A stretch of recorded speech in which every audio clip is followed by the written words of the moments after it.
Let's go act happy and watch Path of Exile. Something forbidden. And to defend all I loved, I used it. I lost everything that day. But fate weren't finished with me yet.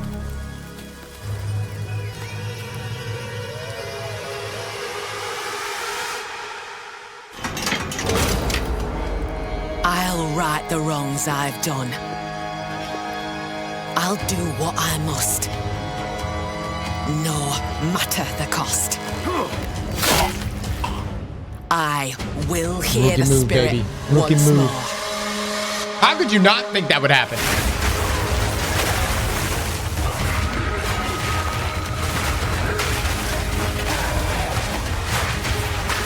Oh, it's another class. Hey, she's a jungle chick. Oh!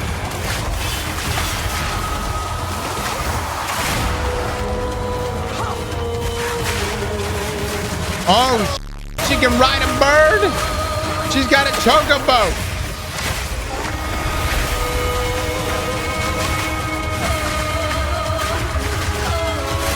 This game is so damn addicting. Y'all know that? Don't make me kill you. I shall bathe in your blood. I want to come back so bad.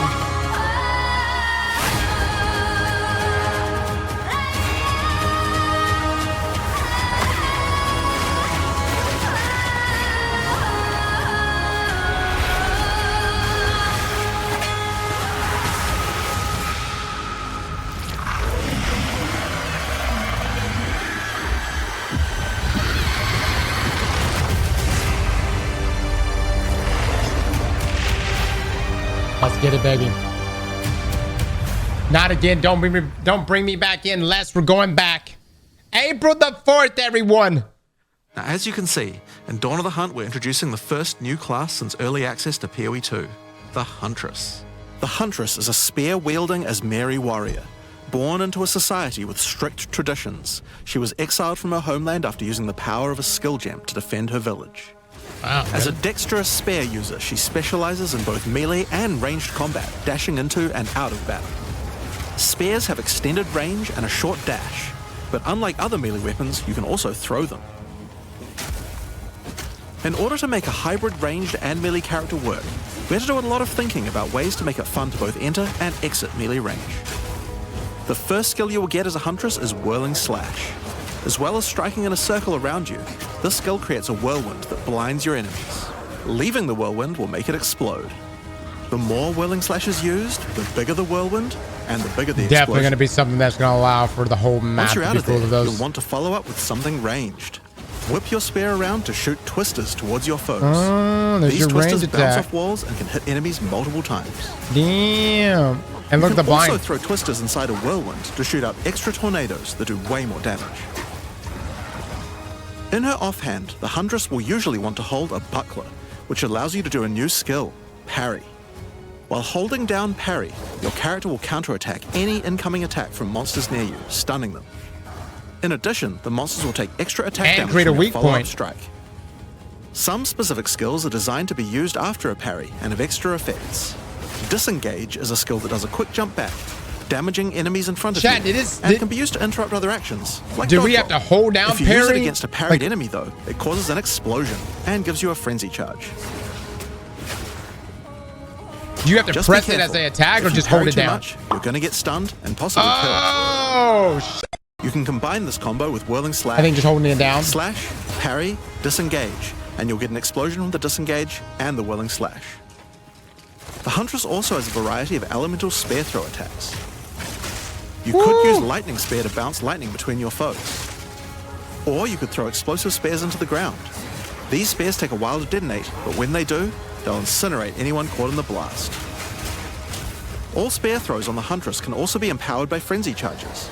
Dude, I'm For gonna come back for a example, hardcore. Explosive spears will do an even larger explosion. Chat, we're and gonna they do fire on the ground. hardcore this time. No And these SSD though. empowered versions can activate even more That combos. was too much. Using Whirling Slash over ground fire will suck it into the whirlwind, adding fire to the explosion. Using twisters inside a fire whirlwind will shoot out fire tornadoes as well. And you can do similar combos with ice. We get back into Path of Exile. Yeah, I think so, man. Wait, this is coming out next week at the launch back 3? The aspect of hunting is exhausting your foes by causing blood loss. This skill is Wraith, man, I need which dashes towards your to target and coordinate here. unleashes a deadly slash, opening up wounds on your enemies. Is it Tuesday? When's it dropping? Disengage and watch them bleed out as they run towards you. On the health bar of monsters, you can see how much blood loss the enemy has experienced, and the Huntress has skills to take advantage of this. For example, using Blood Hunt will thrust forward and cause a bloody explosion. We'll just know The Live more Destiny blood loss, next Tuesday. the bigger the explosion. Yeah. If you want to cause bigger bleeds, try out Rapid Assault. And The it's Iron final Better hit next of this week. Oh, we're multi-hit good. combo will Oh, stick we're good, into your dude. enemy We're gonna for know a like the big shit out of this next weekend. Now, Explosive Spear and Rapid Assault both result in leaving spears behind, either in the ground or in enemies. But there are other skills that leave spears around too, like Storm Lance, that leaves an electrical spear that arcs towards enemies. But what can you do with all these spears? Detonate them, of course. Thunderous Leap will allow you to jump onto and explode any spears either in the ground or in your enemies. Now, as well as hunting animals, the Huntress also has the ability to work with them. While fighting any beast, you have the ability to tame it and use it as a companion. You can only have one companion at a time, but it will keep the mods that were on it. Try to find a rare beast with good mods to take full advantage of your ability to tame them. I'm never getting off this class. I'm never getting the. This is just the beginning. I am of the never Huntress. leaving this class. We've really tried to make the hybrid ranged and melee gameplay work for this class by having a huge amount of synergy between ranged and melee options. There are 22 new skills available for the Huntress. Straight up solo leveling. You'll be slinging hundreds of insanely powerful spears, sending forth spirit animals, and summoning the might of Solaris from the sky. Yo, what all can we take then? Because that was damn near a mini boss that he just took down. Classes yet. What can the Huntress ascend into? Well, the first Ascension class you could choose is the Ritualist. The Ritualist has embraced the darker side of his merry traditions by harnessing the power of animal sacrifice and plague. The Corrupted Life Force skill causes all enemies around you to grow volatile blood boils on their skin. When those enemies are slain, the boils will burst, spreading corrupted blood to all enemies around them. The Ritualist also excels in taking advantage of magical trinkets. The Unfurled Finger skill allows you to equip an additional ring on a finger around your neck. Taking Mystic Attunement increases the bonuses of all the rings and amulets you have equipped. Damn! Now this is one of my favorites. As the Whispers Ask grants you a new skill, Ritual Sacrifice. Use the skill on the corpses of slain rare monsters to absorb the power in their blood to give you one of their modifiers for a short time. Oh, that's so hot. That's so hot. Further into Ritualistic Sacrifice with What an As the Whispers in-game Demand, ascension which here. allows you to perform that skill on yourself instead of a corpse. Cut your own hand, sacrificing some of your own blood to empower yourself. The Amazon Ascension is for those looking to hunt more than just beasts.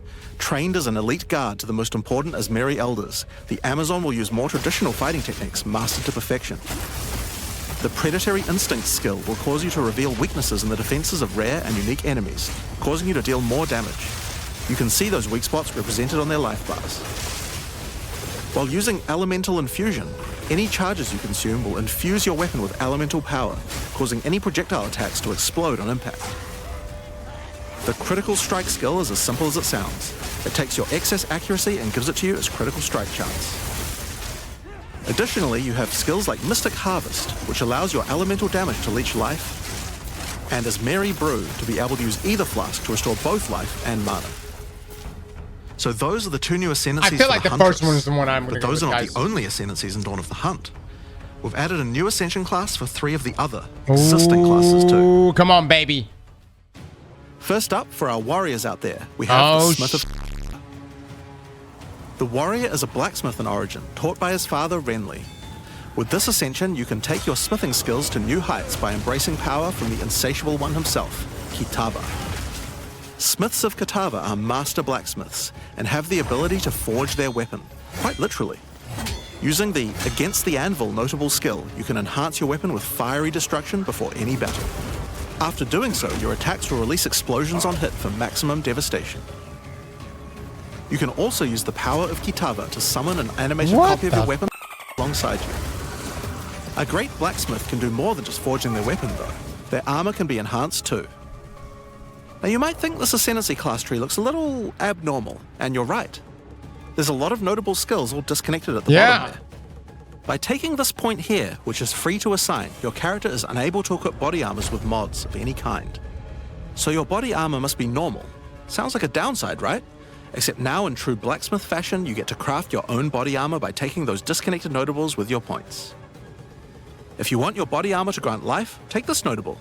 If you want resistances, take this one. Oh my God. There's so many choices. Think of it like Dude, you're that's crafting your own body armor, nuts. just in a more literal sense. Now, let's move on to those who prefer the reassuring feel of a crossbow in their hands, the mercenary.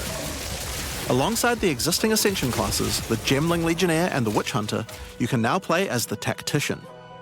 The Tactician is a former Blackguard elite. Your class Free getting from the duties of a another Blackguard, Ascension. he is able to use his training to decimate the monsters of Rayclast and earn a healthy income doing so. This training comes in the form of various skills like suppressing fire, which causes all projectiles 75 to resistance pin is enemies. wild. When combined with the right where we want them Unkillable. notable, your pin not only stops your enemies from moving, but stops them from performing actions too, similar to freeze. With a soldier's training, the Tactician also works well cooperatively. Using the whoever pays best notable, you can place multiple banners at once. The watch how we do it skill gives a portion of your weapon's damage to your allies as well. Damn. But if that isn't enough, you can also command your army of off-screen archers to unleash hell and carpet an entire area with arrows.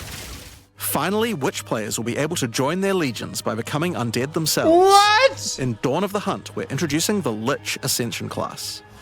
The Lich is a master of chaos and curses and could sacrifice her life to enhance her energy shield. The Crystalline Phylactery skill allows you to nominate a jewel in I'm which back to on contain witch, part of baby. your soul. I'm back on increasing its witch. power. There's just one downside to splitting your soul this way, though. If you have no energy shield, your mana costs will shoot up. The Necromantic Conduit skill causes you and allies in your presence to have unholy might, granting extra damage as chaos damage. Rupture the Soul makes enemies you curse explode with chaos damage when slain. Dominion over Flesh allows you to apply an additional curse. It's safe to say you'll be the true master of the occult by choosing the Lich class. So Dawn of the Hunt has the Huntress and 5 new Ascension classes, but it doesn't end there. Let's take a look at some of the new skills we've added. Now you may remember we've previously talked about the Raise Spectre skill. It's finally complete, and it will be made available in the upcoming expansion. It can be found in the occult skills on the skill gem crafting panel. Capture Spirit. Raise Spectre is a skill that allows you to trap the soul of almost any monster in the game, which you can then summon in the skill panel. Spectres cost spirit and will revive automatically if they die, but the spirit cost varies based on the power of the monster. You could summon an army of weaker monsters, dude, or a few of the more powerful monsters. I don't even know what the meta is right now. Them with your existing skeleton minions. I know which was the meta. Or summon exclusively Spectres. At one point. It's all up to you and how you want to customize your army of the undead. Given that there are hundreds upon hundreds of monster variants in Path of Exile 2, it's safe to say you'll be experimenting with this one for a while. Yeah. We look forward to seeing which monsters serve you best. I mean, dude, Path of Exile does have got to be watching solo leveling right now. Since we've been talking about summoning undead so much, let's have a change of pace and summon something a little more alive. In Dawn of the Hunt, we're adding the Summon Rower skill. Summon your friendly rower to aid you in combat as a minion. You can also mount your rower in combat at any time, allowing you to move at full speed, even while shooting arrows or throwing spears. Look at that. Be wary though, if you take too much damage while riding your mount, you can be knocked off and get overwhelmed. It's worth keeping an eye on your stagger bar, as falling off the mount can be almost certain death. On the topic of new ways to enhance your character, let's talk about support gems. Support gems are used to modify your skill gems in meaningful and interesting ways. Currently, we feel that a lot of builds have insufficient options here. To alleviate this, we're adding over 100 new support gems. Hema crystals will enable a new kind of bleed build, turning the damage over time you would have done into explosive Vile crystals.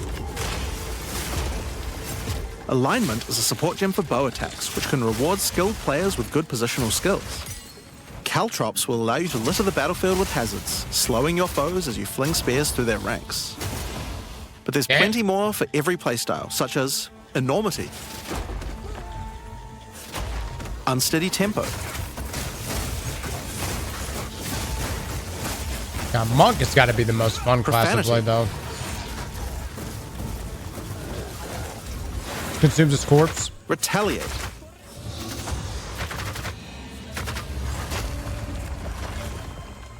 Syzygy. Yep, that's a real word. And many more. Now, we've talked about a new class, new ascendancy classes, new skills, and new support gems. But let's not forget about the core of a true action RPG, the items. To start with, let's talk about uniques. We're adding over 100 new unique items. This time, we've made sure to add uniques with a focus on mid and endgame tiers to make sure there are more exciting items to find for higher level characters. Let's look at some examples. I feel like there were so many uniques. Embrace your inner devil with Chernobog's Pillar. It grants you a large amount of fire damage based on your block chance. The Coming Calamity allows you to become a true master of the elements, granting you all 3 elemental herald skills without costing any spirit. Damn. At the same time, it penalizes enemy resistances. Damn. Wastegate is a belt useful for builds using a single resource like Blood Magic or Archmage builds. With this belt, you can use 2 life flasks or 2 mana flasks. It's up to you. Now, we could go through these all day, but we'll leave most of them for you to discover. We want there to be way more cool things to find. Over time, our goal is to add a unique to every single base item type at a minimum, so that you can chance any base in the game. Now, given that we have the Huntress, we have a set of unique spears from early game all the way through the end game as well. One example is Scyther's Spear, which combines bleed and fire in a powerful way. It allows your ignites to be aggravated, dealing substantially more damage. We're also introducing a suite of unique bucklers with some interesting parry mechanics. Calgyra's Arc, for example, allows you to parry projectiles from any distance. And we're also adding our first unique charms. Bayra's Anguish will not only protect you from ignite, but will also emit a devastating fire nova whenever you do get ignited. In sum, there's just a ton of new uniques to find. We can't wait to see the weird and broken builds that come out of it. Now, we also want to talk about crafting options. In each major update during early access, we'll be continuing to add and improve the options here. We have various new crafting tools that have been added as rewards to many of the different types of new content that we're adding. But for now, I just want to mention the changes to runes. Runes add commonly available mods, but since they only have 1 tier, flat damage mods tend to get outclassed by in-game. So we've changed runes to have multiple tiers, allowing you to get higher tier mods. Our plan is to significantly expand the number of more specialized mods for crafting using socketables as we add new content over time. And the first new set of those comes from what we're talking about next. In Dawn of the Hunt, we're adding Azmerian wisps, which can be found throughout both the campaign and the endgame. The Azmeri spirit has made itself present in Rayclast, and it appears to be trying to warn, or maybe prepare us for the coming darkness. You will first encounter a manifestation of it in the Grellwood in Act 1, where you'll meet Delwyn, an Azmeri hunter who is trying to find out what exactly is causing the spirit to behave this way. In the hat with As the you approach the wisp, it will sun. flee, leading you past monsters. Any monsters it comes into contact with are infused by it, making them more powerful. Chat, please drop Each some love in spirit that is quest. associated with a specific revered animal within Azmeri culture. This one is a wisp of the Great Bear, and grants enemies extra life and stun. The wisp moves faster the closer you are, and as you move away, they slow down to wait for you. But if you get too far away for too long, they'll dissipate and return to the woods. As you continue to chase the wisp, it will find and possess a rare or unique monster, granting it a new powerful ability. Because this was a wisp of the Great Bear, this monster now also has increased life and stun. But on top of that, it will periodically summon a large spectral bear that slams with wild fury. If you're able to defeat this foe, you will be rewarded. For each monster that was infused and killed along the way, the rewards will be increased. Each wisp has its own mechanics. The Wisp of the Winter Owl is a primal wisp that causes enemies to deal extra cold damage, gain energy shield, and release wind vortices on death. When infusing a monster, they will call down large tornadoes to protect their host. The Wisp of the Wild Cat is a vivid wisp that causes affected monsters to deal more critical strikes and become more evasive. When it infuses a monster, it will summon a barrage of feline spirits that will attempt to tear you limb from limb. If you're lucky, you may even find sacred wisps that can do some pretty crazy things to the monsters they influence. Like the Wisp of the Cunning Fox, which turns normal monsters into magics, magic monsters into rares, and rare monsters into actual bosses. Azmerian drop a new set of socketable items that allow you to craft a wide range of interesting new mods onto your items. Each one may only be used on a specific item slot. As mentioned, the Azmerian wisps can be encountered throughout the game, but there's also a new endgame map called the Azmeri Ranges, a mountain village where the Azmeri once lived, Oh, that's now overrun gorgeous. with corrupt monsters. This map always has multiple Azmerian wisps in it, and familiar, yet not quite the same boss fight. Azmerian wisps can also be further modified by the endgame atlas tree as well, and by tablets. Oh man, I forgot how I'm not going to grindy be the this one game talking is. about those things. In order to cover all the new content in in-game, I'm going to hand things over to Mark. Hi, I'm Mark Roberts, Game Director on Path of Exile 2. There's a ton to talk about with the endgame today, so let's dig right in. Path of Exile 2's early access began with a brand new endgame, and it was clear that it needed a lot of work. After absorbing your feedback, we're ready to make some epic changes. The first thing is, we just need a lot more content. In Dawn of the Hunt, we have made sure to focus on increasing the sheer number of interesting and different encounters you will randomly stumble into as you explore the endgame. I love that. And the second goal is to smoothen the progression through maps and reduce the amount of annoying busy work. To start Please. with, let's talk about the new interesting stuff to find. Well, the most obvious thing to add are new maps. As well as the Azmeri Ranges that Jonathan mentioned earlier, Dawn of the Hunt also contains 7 other new maps, all with their own custom encounters. Let's start with this one. The Feral Megaliths map starts off in the wild Ezemite forests. As you progress through the forest, you will find mysterious rune-carved There's still stones more. Let me tell you that, something. When it comes to these touched, dev surge with streams energy. from Path of Exile devs, there's After always activating more. all the stones, you can find a grand henge. They just keep where going. all the energy is coalescing. You can then start an encounter. The area darkens, a storm moves in, and a concentration of energy summons a dangerous boss. You must fight and defeat the boss to get its rewards. Once you have defeated it, summon another. And another. And another. And another. You have 10 total waves of boss fights which get incrementally more difficult.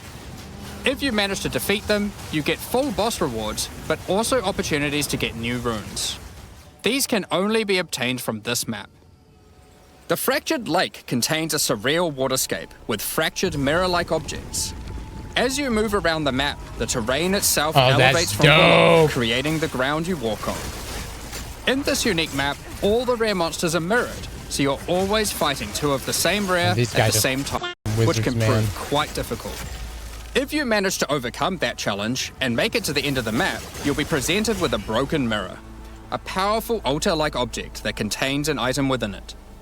The item contained within is a new base type, either an amulet or a ring, that can be crafted to have additional prefixes or suffixes at the cost of the other. The last unique map we'll show today is one based around the essence mechanic.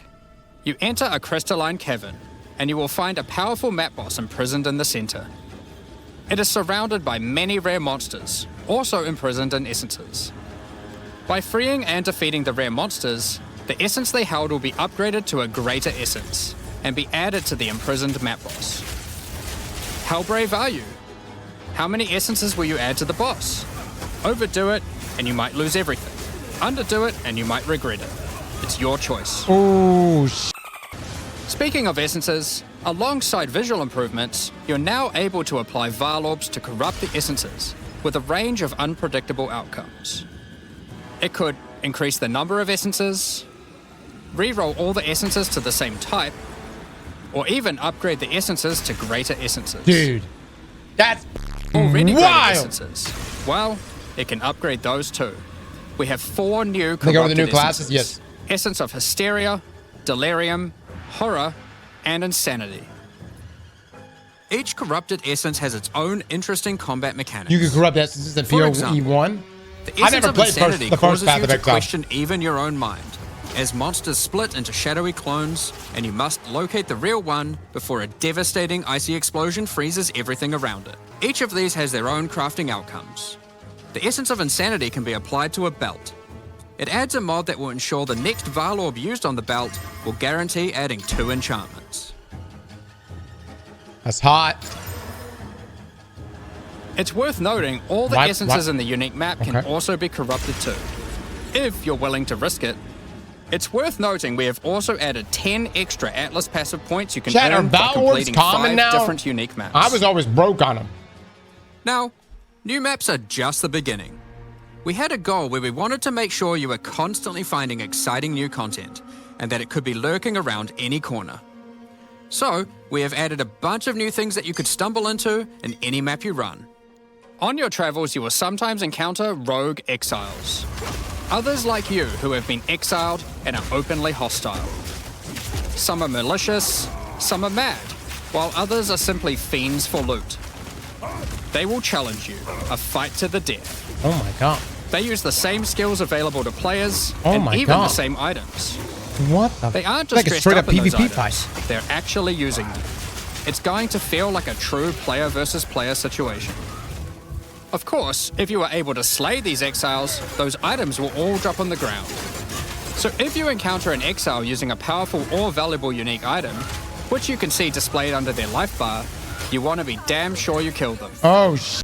They kill you and your party, they'll portal out, taking their items with them. Every fight will feel completely different depending on the items they come equipped with. These exiles are much smarter than your regular monster. They have capabilities to dodge roll, avoid your abilities with smart pathfinding, smart targeting, and much more action-packed gameplay. Fortunately, they're like you and they're not super durable. Unless, of course, they're wearing uniques like Calm's Heart, in which case, expect a longer battle. There are 12 different rogue exiles you can find, each with their own skills and personalities. Some may insult you, while others may admire your honor in combat.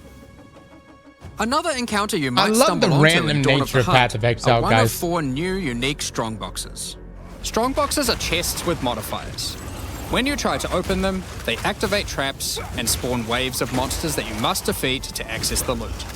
Let's take a look at 2 of the new unique boxes that are harder to find and behave just a little bit different. Imagine in Destiny, you could be running a strike, The Ogren's Legacy and then a Strongbox rogue has a guardian corpse splayed out in just front of the rune carved shows stone. up and just starts shitting on you. Interacting with the stone, you activate forbidden But if you Azmerian kill him, magic, you get which all his revives loot. the monster as a powerful rare.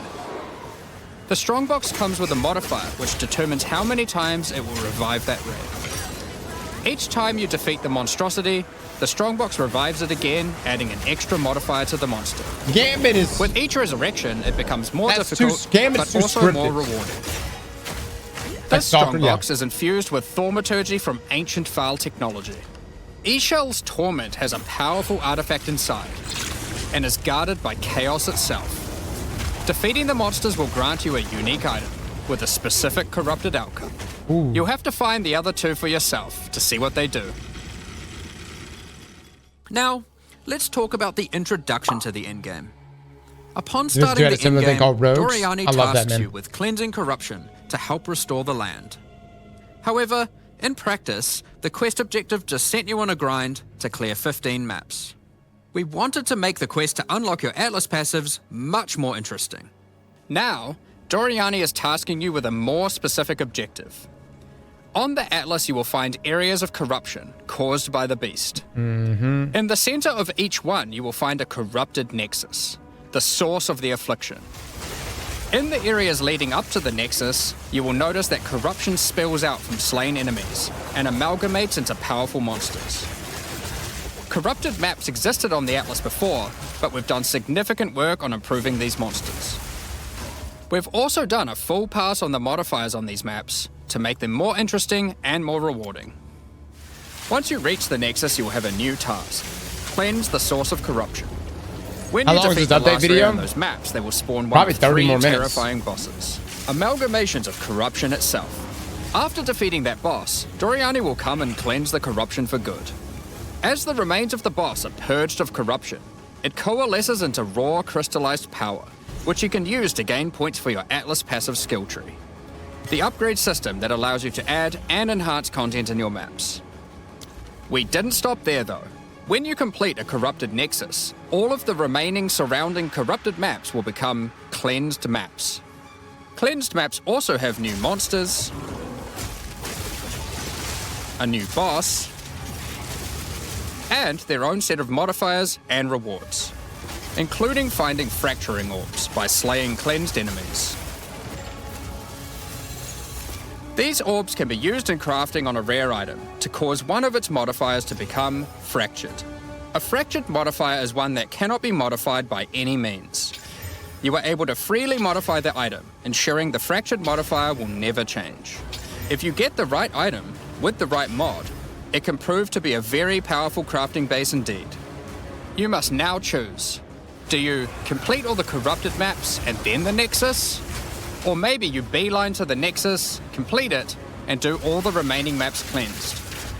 Both have rewards to entice you and challenges to assess. Now, Elon's gonna go crazy. About towers. One thing we've had a lot of feedback on is the busy work around running towers and managing your tablets. Yep. The first change we've made here is that we have reduced the number of towers drastically. Good. So there are now 1/3 as many as before, Thank but God. we've made them much more powerful. To start with, tablets now inherently add twice as many mechanics. But that's not all. Running higher tier maps and towers now increases the number of mechanics applied by tablets. By tier 15, the bonus is double, allowing a single tablet to now add 4 times as many mechanics as before. So, we're running far fewer towers, dealing with fewer tablets, and affecting even more maps than before. But because there are fewer towers overlapping with each other, you won't get as many opportunities to stack different tablets. In order to solve this, we've made it so that each tower can consume up to 3 tablets at once. You always get 1 slot on completing the tower, but if you can complete a tower with more mods on the waystone, you can unlock a 2nd or 3rd slot. Oh, Overall, wow, that's genius. this allows for even more juicing from towers, while drastically reducing the amount of busy work you have to do. On top of that, towers are much more interesting maps because they can now spawn with all mechanics. Oh, good bosses. They were so Each tower boring map before. has a new boss. Let's take a look at a couple here. The boss fight of the Alpine Ridge map has 2 powerful witches contesting for territory. One witch has an affinity for ice, the other fire. Who will win? Hopefully neither. The boss of the Sinking Spire map is a remnant of the Val that has been charged with lightning. It uses a full suite of lightning abilities, but be careful. If any of them hit the surrounding constructs, they will power up. Another thing that we've seen a lot of feedback about is sustaining waystones. As we looked into it, we realized that the people who couldn't sustain waystones were dying a lot. A lot more than we had expected. And that made us realize something. During the campaign, the expectation is that you can die multiple times in order to learn how to overcome challenges. You are able to learn how the monsters behave, adapt to their skills, and eventually overcome them. But as soon as you get to the endgame, you are effectively no longer allowed to die if you want to sustain waystones. By the time you are getting towards the end of endgame, we want you to have to be careful not to die. But it certainly shouldn't be that we have such a sudden shift as you run your first maps. The first change we're making is you can now respawn and return to a map if you die. Continuing from where you left off. When you start the endgame, you get up to 6 total attempts per map. As you add more modifiers to a waystone, the number of respawns goes down. This means that as you get to the point that you're running every waystone as a rare, you will have to be more careful. I see. In so parties, really only beneficial if you're running to respawn that just like number base of times. waystones. Yeah. But we still think it's important that you can kill a boss in one go.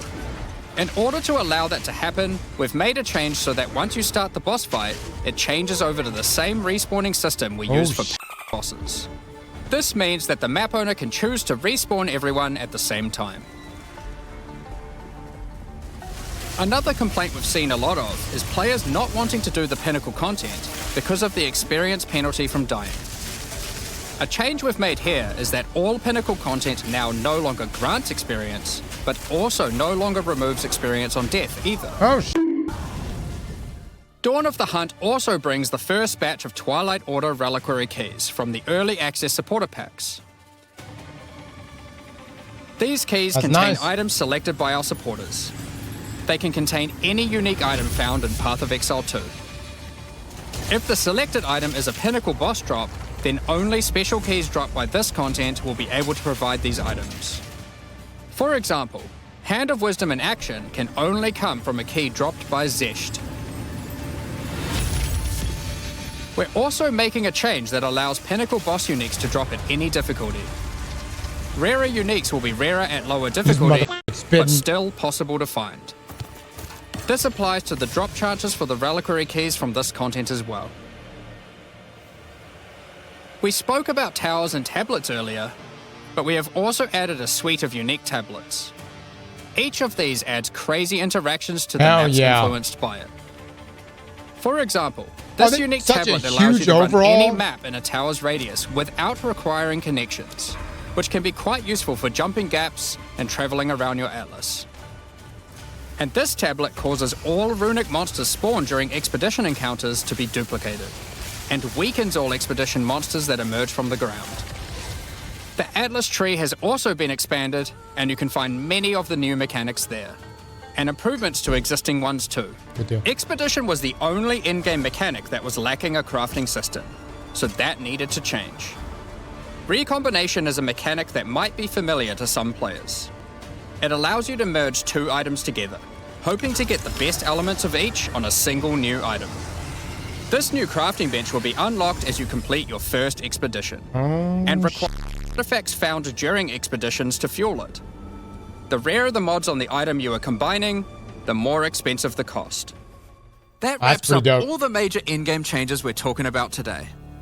With all the system changes and new content, we can't wait to get in there, start blasting maps, and obliterating monsters. There is one more thing we wanted to clarify before we move on, which is that all the content we've talked about today will be made available in the existing early access leagues, so you can play your existing characters. However, there will be new leagues made for those who wish to start in a fresh economy. It is recommended to start over and get the full new experience in the Dawn of the Hunt leagues. For all our existing early access players, we're really looking forward to joining you playing in this new update. You know what? I'm actually okay with starting fresh. I've taken off too much time. Additionally, the Paladin and Penance supporter packs are now available to purchase for the release. I'm hyped, fellas. Keep an eye on the news. Good stuff. All right, I'm not gonna watch the Q&A, but looks good, fellas. Looks good. I'm hyped. Slap that like button like your mama told you right.